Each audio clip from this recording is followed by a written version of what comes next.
And hello, and welcome to this special episode of Radio Free Professional Wrestling. What we are calling now RPW Raw Countdown, as we are literally underneath 50 minutes away from Monday Night Raw, coming off of one of the best SummerSlams I have personally seen in a long time. Of course, I'm Shawn with my tag team partner Ashlee. Ashlee, what were your opening thoughts about SummerSlam? Um, as we were kind of saying off before we came on live, kind of a weird road to get here, but a very good show despite the kind of wonky go home show beforehand. Now, if we backed up 72 hours to Friday night, and you told me that I was going to enjoy SummerSlam coming off of that really poor go home SmackDown, I would have been like, I don't believe you. But SummerSlam gave us four new title holders, and both your King and Queen of the Wing have won their titles, and we get the return of Roman freaking Reigns at the end of the night. So I got to say, it was a winner. Yeah, a lot of like you said, a lot of title switching. It seems like a pretty big like reset of sorts going on here. And Roman Reigns, somebody that they've wanted to be their top baby face for years, is finally going to be their top baby face. I know. Imagine this. You spend 3 years making him the biggest heel in the company. You give him 4 months off of TV, and you promote Solo Sokoa to be the new quote unquote tribal chief. And Roman comes back, and it's like the biggest pop in the history of professional wrestling. I think I they're gonna have to do some work with Solo to get him over, especially at the level of somebody like Roman, especially now. Now, we'll talk more about this towards the end of our SummerSlam review because I do have a little nitpick here about the main event and how it could have been better. If you listen to mine and Brad and Gray's preview of SummerSlam and a review of the Go Home SmackDown, officially called the Smack Daddies podcast that we had on Friday night, you would know that I was hoping that we would end the night with the new bloodline holding all three titles, but I was proven wrong. And we'll get there in a second. But let's start at the beginning of SummerSlam. Let's go to the opener match here. It's Rhea Ripley versus Liv Morgan. And I got to say, this was the perfect match to start. This was the hottest feud coming into the show from Monday Night Raw. And I got to say, Rhea Ripley putting her shoulder back in place by slamming it against the announcer table, it was like, oh my freaking word. I had the same reaction as Liv. I'm like going, she's the Terminator and she's going to kill Liv Morgan. I was, even on social media, Buddy Matthews tweeted out, "Hey Tony Khan, let me go help my mommy out." Like this would have been very cool. We somehow have to get them to do something. We need like a crossover like that. Okay, so this match went 15 minutes and 15 seconds, and I felt like this match was longer than that because this match opened up with Liv Morgan being like a chicken shit heel, just going in and out of the ring, trying to get underneath the skin of mommy. And I gotta Succeeding. say, and succeeding, yeah, until like Ripley gets smart, she acts like she's gonna slide one way. Liv slides back into the ring, and they have this eye to eye meeting in the middle of the ring, and Liv's like, "Oh no, I made a mistake," and it's like, "Oh, Rhea Ripley's ready to make her pay for every sin that she committed." Yeah, and it's kind of like being too over eager like that is going to cost you in the end. I think the ending of this match was great too, because we saw the chair being introduced, and Rhea Ripley's going like, you know what? Yeah, I really got to a point where I don't like Liv Morgan enough where I'm gonna not worry about losing this title or regaining the title. I just want to beat the hell out of her with this chair. And we see Dominic Mysterio jump up on the ring and grab the chair, and he's like, "Mommy, you cannot win like this. You hit her with a chair, you're gonna lose." And I was hoping after we saw Liv Morgan hit her finisher there, that was gonna be the end of the match, so we could boot this down a little bit more and we could have played with the interaction between Ripley and Dominic being like, "You should have let me hit her with the chair," and Dominic would have been like, I was trying to make this right. I made it wrong with her getting the title. I'm trying to get you to have the title. But we saw later on that that was not the story they wanted to tell. Yeah, that would have made a lot of sense too, and I think a lot of people are really invested in this. So, but I see with the outcome and what happened, like you said, after, like why they didn't do it. Well, it was a fine outcome to it. We literally went another probably 3 minutes. The chair gets slid in, and we get to see Liv Morgan hit her finisher on the chair as Dominic is distracting the ref. And we're going like, oh, Dom, you goof up again. But, oh, wait a minute. This was all part of Dominic's and Liv Morgan's plan, as it turns out that Dominic prefers blondes over brunettes, apparently. I think he's about to be in a lot of hurt coming up soon. Oh, I literally tweeted out after the finish of this match, like, Dominic Mysterio is dead man walking because A, backstage, Damian Priest was looking for him. B, you have a piss off mommy looking for him now. And I got a feeling once she gets her hands on him, it's going to be in a Dominic Mysterio. Yeah, and I think he definitely needs to be far more afraid of Rhea. I would say so too. I feel like Rhea is going to be the one that gives Dominic Mysterio his comeuppance. And can you imagine the reaction of the crowd when that happens? It's going to be almost like on the same level as Roman coming back and causing Solo his championship shot later in the evening. It shows what a good job that, like, especially think of how I think Dominic got caught a lot of flack at the beginning of his career, but the turnaround for his character and stuff like that has been crazy. Well, we'll go on to the second match. It's for the Intercontinental title match. It's the shortest match on the card, and it's Sami Zayn versus Braun Breaker. And we both agreed before we got on here live tonight that this should have been the outcome at Money in the Bank. I mean, like, Breaker should have won this match at Money in the Bank. We should have been already a month into this Intercontinental title run by one Braun Breaker. But this was a fine way to get this title onto Braun Breaker. And I know they wanted to wait to a what they consider a bear show, and SummerSlam is one of the big four. So I see why the WWE did it. I'm just happy that Braun Breaker is the champion now. Yeah, I feel like maybe they could have just gone with a different opponent at Money in the Bank to make this kind of more impactful.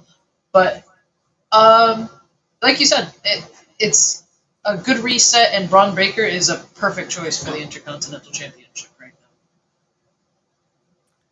Exactly. And we're going on to the third match of the evening. And this match was for the U.S. Championship as we have Logan Paul versus L.A. Knight. And I can just happy to say that finally they have given L.A. Knight a title. It may not be the proper title for LA Knight, but I was happy to get it off of Logan Paul after 247 days and only 2 title defenses. And how about that crowd, Ashley? This was the most anti Logan Paul crowd I have seen in a while. Because usually they love his wrestling, but this crowd was like, forget you, Logan Paul. Yeah, I don't know if it's more they were mad at Logan Paul or more very excited for LA Knight, who the crowds have firmly been behind for a very long time, finally getting this opportunity. And I think more likely people were hoping and kind of maybe figuring on him winning. But I Logan Paul's a strange character, and I don't know how much favors he did himself this week. Yeah, we have been anywhere near social media in the last, I say, 3 or 4 days. You probably have Yeah, seen the Paul trying to brothers. like word around it. You probably have seen the Paul brothers stick their foot in their mouth, and now they're having a little bit of a backlash towards them. I think really getting the title off of Logan Paul was a good thing by the WWE, putting it onto LA Knight. Now, if you want to still work with Logan Paul, he can disappear for a while, and you bring him back maybe at the Sally show later in the fall, or maybe hold off until like the Royal Rumble next year. Then I feel like maybe the crowd will be more receptive to Logan Paul being back on TV, and honestly, he's for all his issues outside of the wrestling ring, inside the ring, he is one of the best celebrities slash wrestlers we have seen. Yeah, no doubt. He's very athletic and very talented with the in ring. It I think social media has sort of ruined wrestling and your images of these people in more ways than one. I feel like with social media, it kind of gives you that unfortunately, like you should not meet your hero kind of thing because you're able to Exactly. see who they are behind the curtains. Because if you only watch the TV program, you think they're just one way. Then you get into their Instagram, their Twitter, and you see, oh, wait a minute. Maybe they don't align up with my value core principles. Maybe I need to rethink who my favorites are and why I'm supporting this person or not.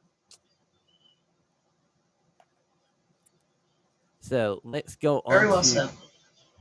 let's go on to our next matchup on the card as we're gonna talk about our first Queen of the Ring, Nia Jax versus Bailey. And as we said at the top of the show, both the Queen of the Ring and the King of the Ring won their titles respectively. I can say the big spot in this match is Bailey being able to powerbomb Nia Jax off of that top rope. When she got her hoisted up, I'm going like, dude, Bailey is like country strong. I say too. I think this might be the most surprising title change. I didn't see many people picking Nia for the winner of this one. I think a lot of people are thinking maybe Tiffany Stratton would turn on Nia Jax here. And I was thinking about that maybe happening until they showed the new briefcase on Friday night. And honestly, Ashley, I would rather see Nia Jax keep this title than they gain the women's tag team titles. And you have this thing where Tiffany is your Money in the Bank contract holder. And she's also one half of your World Women's Tag Team Champions with the person she's eventually going to cash in on. And the moment she cashes in on Nia Jax, you're turning Tiffany Stratton babyface. Yeah, I'm happy for Nia too because we spoke about it a few months ago and this sort of second run she's had since being rehired. She's put in a lot of work and this is even if it's a transitional thing, seems to be at least an acknowledgement of the work that she's doing. I agreed. I feel like this is Nia Jax's best run in the company, and she's literally made us all stand up and recognize that she has improved. She's put in the work, and this title win is well deserved. And I can't wait to see what she does with this women's world title.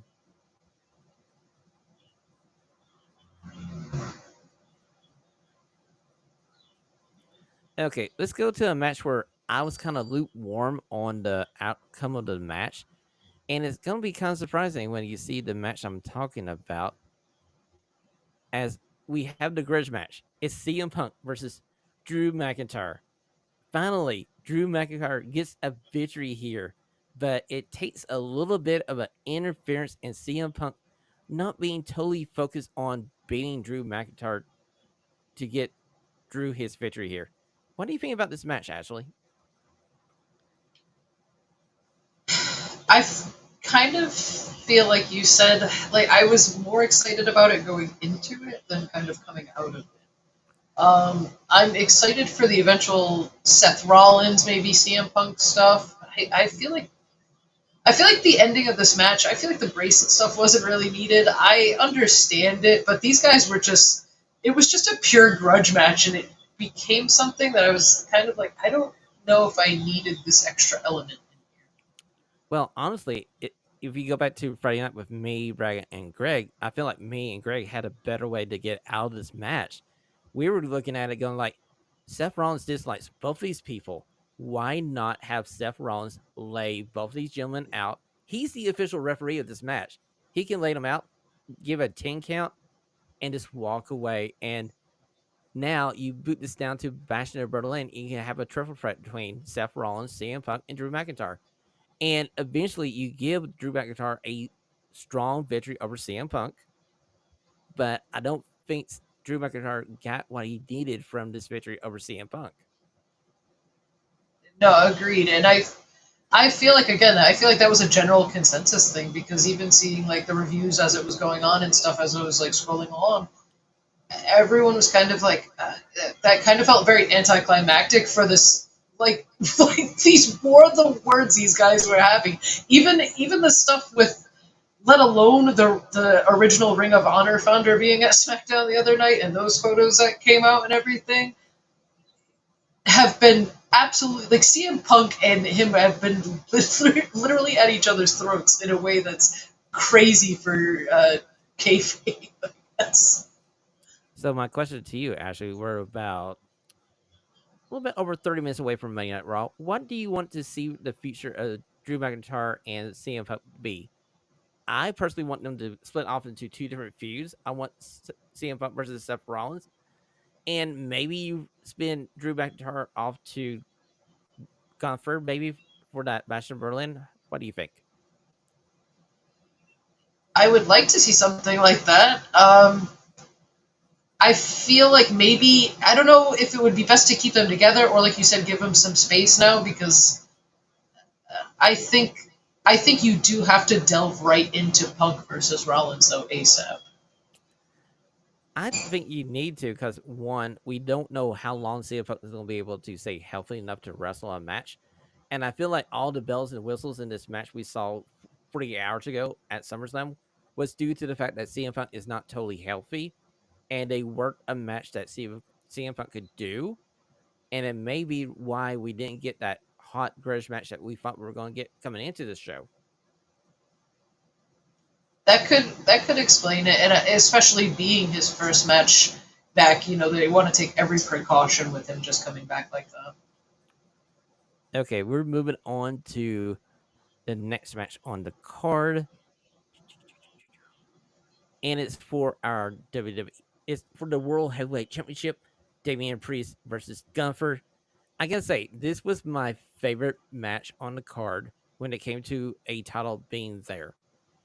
It was exactly what I wanted. I wanted Damian Priest just to go forward, burn the ship, and chop down this big freaking Austrian in front of him. Because Gunther has been made out to be this indomitable force in nature that you have to be on top of your game to get a victory. And Damian Priest was doing everything in his power to try to chop this Austrian down. No, I agree, and I like it because it's very reminiscent of his Intercontinental Championship reign, where he was just unstoppable. And I love seeing him get this title, and I hope it's not just for the Berlin show. I want this. I want a long reign for Gunther, especially coming off that Intercontinental Championship run. I think he should have a decent run with this belt.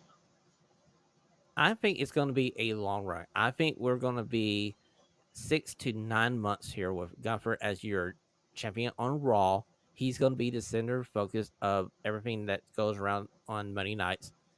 And I just love the fact that when Damian Priest chopped him open on the chest, Gunther just rubbed the blood over his face, and it just made him more insane. I was going to like, exactly. This is what would happen if you fought this guy in real life and you made him bleed. Yeah, he's going to be ticked off, and we got to talk about it. Finn Balor came down to be the cheerleader for a bit, and I was thinking, are they really going to do another breakup of the Judgment Day? Because we already seen at the beginning of the show, Dom Mysterio broke the heart of Mommy, but Damian Priest and Finn, they've been like brothers. They're thick as thieves. But then, can you really trust a thief? Just imploding all over the place. I mean, like, you see Damian hit the South of Heavens. He rolls them forward to the ring rope to do the cover. And out of nowhere, Finn jumps up, puts Gunther's leg on the rope, and we had the visual of Damian Priest spinning around, looking at the scoreboard's Titantron, and seeing Finn Balor do it. And all the time they throw back to Finn, and he has this like devil look on his face, like the Joker. And I was going like, okay, this is gonna be cool because Finn's gonna be healed. We're gonna see the return of the Prince Devitt character. would be nice. He's kind of had a not the biggest role in the Judgment Day where he is now, so I would like to see him kind of be in a more singles capacity coming out of this. Okay, so we basically had the Judgment Day implode on this pay per view.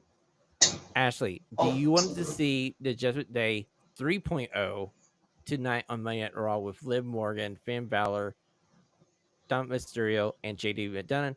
Or do you want to see them come up with a new name and this is a new group that has no connection besides the members to Judgment Day? They come out and they literally say, Judgment Day is dead. We killed it. We're on to something else. I do hope they change the name and come up with something different. I think so. I feel like the leader should be either Liv Morgan or it should be Finn Balor. And if it's Finn Balor, let's just make it a WWE version of the Bullet Club. Come up with some. You know what? We tried it one time before and we didn't do it. We did it half heartedly. Let's go full board here. Why not?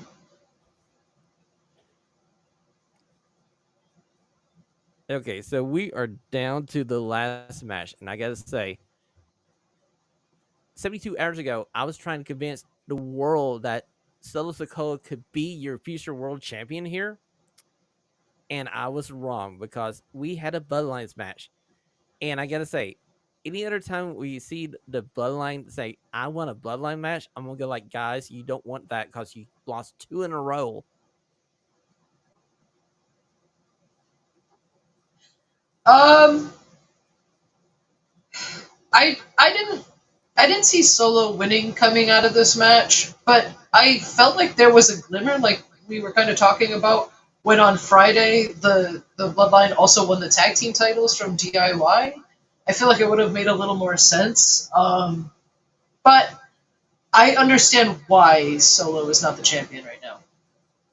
I do too, but like you said, I was back on Friday night with Brad and Greg, and I was laying out my story. I'm going like, we're we should be at the crescendo of this new 2.0 bloodline with Solo and the guys having the 3 titles. They think they control the universe. We're setting them up for that return of Roman Reigns and Thanos coming out and hitting the snap, and everything disappears for this 2.0 bloodline. I feel like we advanced the story just maybe a chapter and a half faster than I wanted, and it's just all personal taste. Yeah, no, I understand. Like you said, I think that's the way I would have done it, especially with the way you had DIY lose. But I mean, you can't fault them for bringing back Roman on this show and getting that reaction, and now having that to work with for the rest of the summer. Yes, it was a excellent return of the tribal chief, and now he has a new teaser. It's OTC, and I know we already made the over the counter joke. I've seen it all over social media. Like is this the generic version of Roman? It's not the full strength Roman Reigns.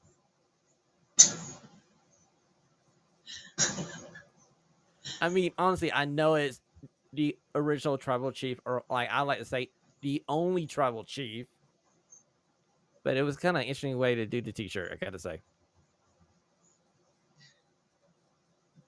I can see that. Now, honestly, I love the story they're telling here with Roman coming back and costing Solo this title because in doing so, Roman Reigns just gave the title victory to the guy that took the title away from him. The one other person that Roman dislikes almost as much as Solo Sikoa. And you can tell it on Roman's face as he's looking back at Cody celebrating his title win. And Roman's like disgusted with himself, like, I had to do it to set the family right. I had to let Cody win. It's more of a begrudging respect, I guess. Exactly. It was like this moment where you see Roman and Reigns looking at the down Cody going like, I could end you right now, Cody, but that's not why I'm here. I respect you, Cody. You came up to me like a person. So I'm gonna let you have your moment. Put a pin in this because I'm coming back for my title. It's going to be an interesting dynamic when he does go back for the title. It is. It's going to be a very interesting Friday night SmackDown coming up this week. I can't wait to see that Friday night. Now, Ashlee, let's talk about this Monday Night Raw that we're about 24 minutes away from seeing tonight. Let's run down what we're going to see here in just a matter of moments. As tonight on the show, we're going to have the main event. The Wyatt Six make their in-ring debut versus Chad Gable and the Creed brothers. This has been building for a few weeks where the Wyatt Six has been tormenting poor Chad Gable. And I got to say, I fear for the Creed brothers and Chad not getting the victory tonight. I feel like you're right there, but I feel like this is more than anything going to be a test of how well this Wyatt Six faction is going to pan out. We've seen the promos, we've seen the really cool, like shots of them, like on the stage after attacking people, things like that. But I feel like finally getting to see them in ring and what they can do with these characters and how they can meld the world of what Bray Wyatt had created and what they're doing in WWE now, and see where everything is going to lay after this. Exactly. We have been enjoying the vignettes for a lot of months now. Now it comes, rubber hits the road. Tonight, rubber hits the road. We need to see how this group works in the ring.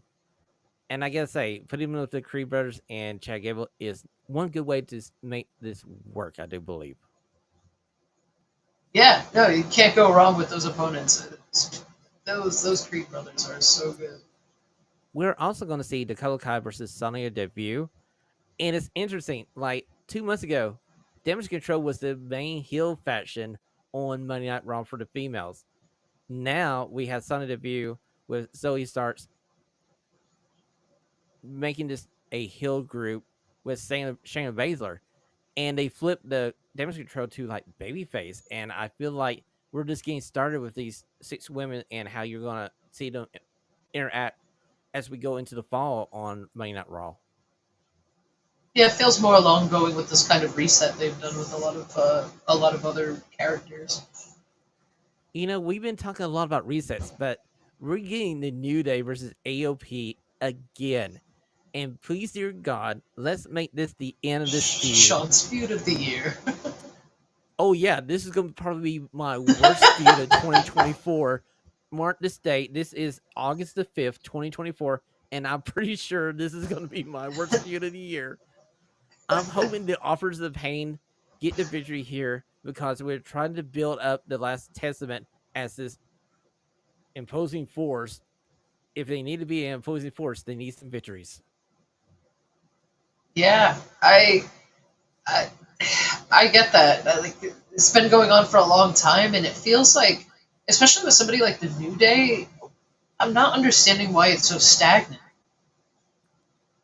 Yeah, no, because you think Xavier Woods, Kofi Kingston, 2 really good guys in the ring. And I mean, I would rather see the Creed brothers in this heel role they are right now with Chad Gable. I'd love to see them wrestle the New Day. That'd be a fresh new feud for the New Day and the Creed brothers. And you know what the Creed brothers need? They need solid people across from the ring to help them better their performances because they're still very new to professional wrestling. I would rather see that and see this rehash of AOP versus the New Day. Yeah, and like you said, it just feels like it's drawn out, and it doesn't feel like this match is going to further it or end it in any sort of way, unless something is in the cards for this match to, I don't know, some sort of shakeup. Somebody joins in, we get some interference, something. And honestly, do you want to see a Xavier Woods turn on Kofi Kingston and join the Last Testament? I don't want to see that. I mean, I would love to see a heel Xavier Woods on his own, but he would be like the 5th or 6th member of the Last Testament. He would be like low man on the totem pole. Yeah, I wouldn't mind, like you said, like seeing them kind of go off into their separate ways if they don't have anything for them, or at least just singles runs. But I don't know. Like I said, unless they have something planned for this, I don't know where my excitement for this is. Well, I know we going to get at least one banger on the show because Sheamus is wrestling Luke Kaiser. And I gotta say, these two guys are gonna beat the heck out of each other to get a response from the crowd. And I just enjoy Sheamus and his physicality in a ring. Very, very much so. Well, Ashlee, we're down to like the appearances here on Monday Night Raw.